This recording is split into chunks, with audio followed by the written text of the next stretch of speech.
একটি ছবিতে দেখা যায় এক কিশোর সহ দুজন গুলিবিদ্ধ হয়ে রাস্তায় পড়ে আছে। অদূরে শটগান হাতে দাঁড়ানো এক ব্যক্তি। আরেকটি ছবিতে দেখা যায় রক্তাক্ত এক কিশোরকে নিয়ে ছুটছেন এক ব্যক্তি। দুটি ছবির কিশোর একজনই, নাম আব্দুল্লাহ আল মাহিন, বয়স 16। গুলিবিদ্ধ হওয়ার পর 10 ঘন্টা বেঁচে ছিল মাহিন।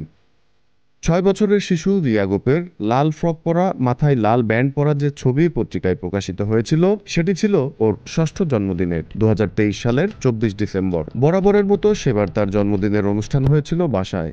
মা তাকে সাজিয়ে দিয়েছিলেন। মিরপুরের ফুটবল প্রিয় শাফকাত সামির বাসার ভেতর গুলিবিদ্ধ হয়। কারফিউ আর গোলাগুলির মধ্যে তাকে স্থানীয় একটি হাসপাতালে নেয়ার পর চিকিৎসক মৃত ঘোষণা করেন।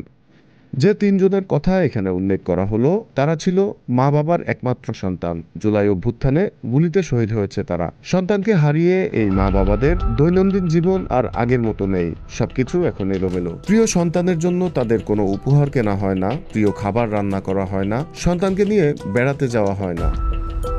আজ মা দিবস এলো তাদের জন্য হাহাকার আর শূন্যতা নিয়ে। একই কষ্ট বাবাদেরও, তারাও আর শোনেন না বাবা ডাক। Z news, Dhaka.